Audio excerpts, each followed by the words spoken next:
Hai semuanya, nama saya Devika Sen dari Universitas Internasional Batam. Pada kesempatan kali ini saya akan membicarakan tentang jawaban dari UTS Akuntansi Manajemen saya. Jadi yang pertama itu tentang Activity Based Costing. Yang pertama dicari itu Average Buying Rate sama dengan 450.000 dibagi dengan 450 ditambah 450 tambah 1000 tambah 1000 yang hasilnya itu 2900. Hasil pembagiannya dapat 155,172. Supplier Return Rate 45.000 dibagi dengan 30 ditambah 30 ditambah 120 tambah 1200 yang hasilnya itu 1380. Hasil pembagiannya itu 83,333. Lalu yang bagian B itu yang dihitung tentang supplier. Pertama-tama kita harus hitung adverse buying sama supplier return-nya dari kedua jenis Shell Glass sama Apple Glass. Lalu kita pun harus hitung bagian C sama WS-nya. Yang adverse buying itu masing-masing semuanya 155,172 dikalikan dengan yang pertama itu 450 yang hasilnya 69.827, dengan yang keduanya sama juga yang hasilnya dapat 69.827. Lalu yang bagian ketiga dengan keempat itu dikalikan 1000, jadi hasilnya itu 155.172.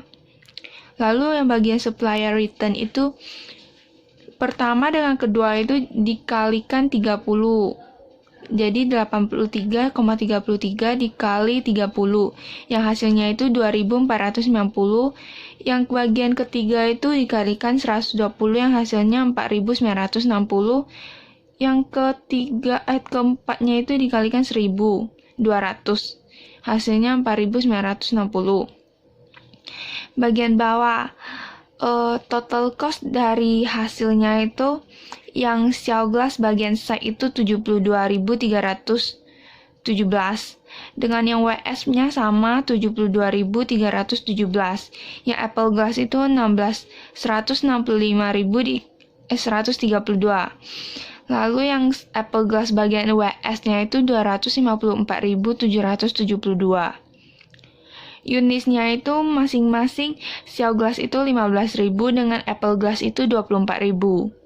Unit cost dari site dengan WS-nya Shell Glass itu 4,821, sedangkan yang Apple Glass bagian site 6,8805, lalu yang WS-nya 10,6155.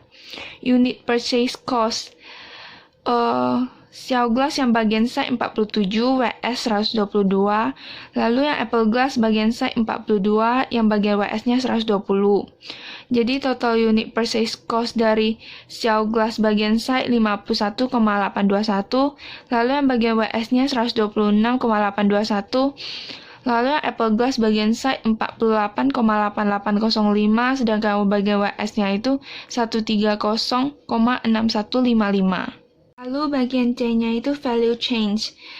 Yang pertama, rangkaian kegiatan yang dilakukan suatu perusahaan untuk menghasilkan produk atau jasa. Yang kedua, kalau kita gabungkan atau kaitkan dengan cost management, cost dalam membuat produk harus bisa lebih kecil tetapi barang yang dihasilkan kualitasnya tinggi sehingga perusahaan tersebut akan menarik pelanggan yang banyak, dan dengan adanya kualitas barang yang baik, maka akan tercipta customer tetap atau langganan.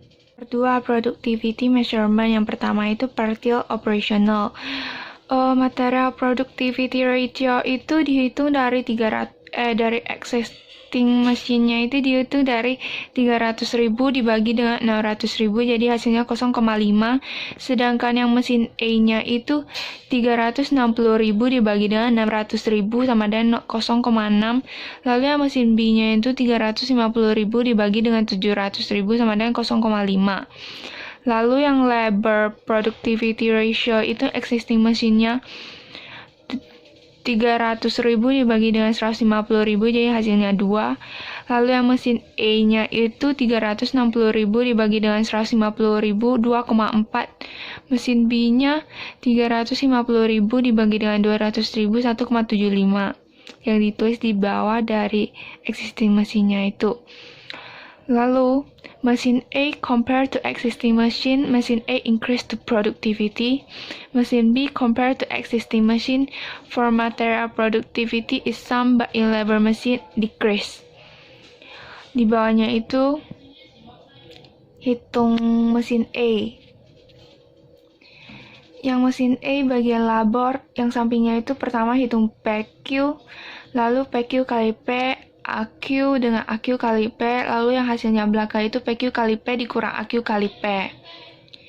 Yang PQ kali P itu total dari material plus labor itu 18.540.000. Lalu yang AQ kali P totalnya itu 15.450.000. Lalu yang PQ kali P dikurang AQ kali P hasilnya 3.090.000. Lalu yang mesin B, bagian PQ kali P-nya itu totalnya 16.275.000. Lalu yang hasil dari PQ kali P dikurang AQ kali P, 325.000. Yang terakhir, langsung revenue-nya itu 15.000, lalu 13.950.000. Yang terakhir itu revenue 15 juta, cost of input 13.950 dikurangin jadi profitnya 1.050.000.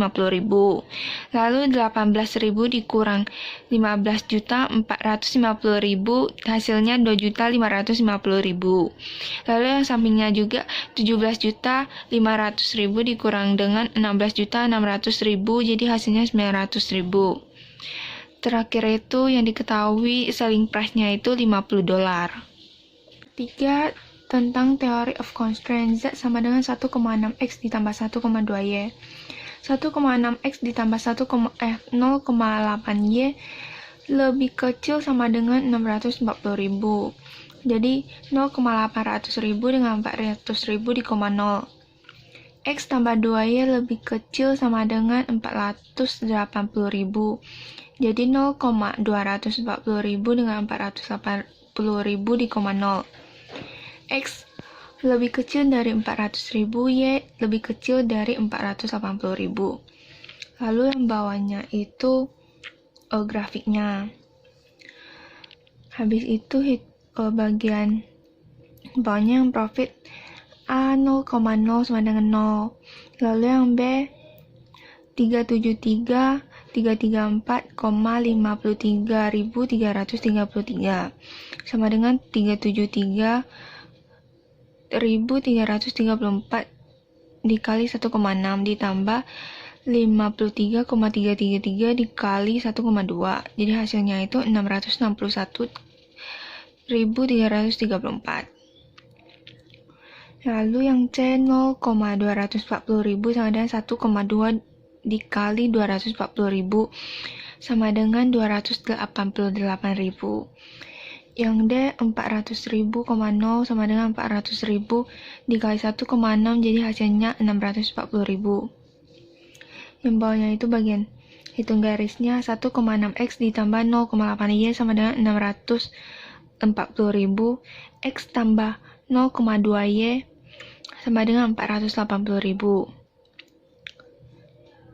Jadi bisa dihitung X sama dengan 480.000 dikurang 2Y. X-nya itu 1,6.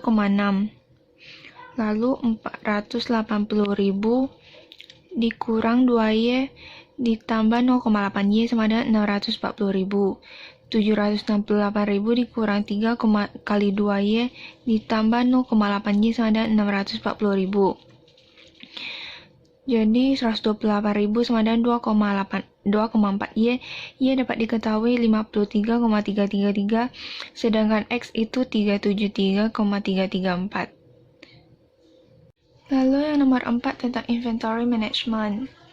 D sama dengan 80.000, sedangkan C itu 1,5, lalu yang P-nya itu 5. Yang pertama hitung EOQ. EOQ 2 kali 2 DP dibagi dengan C pangkat 0,5.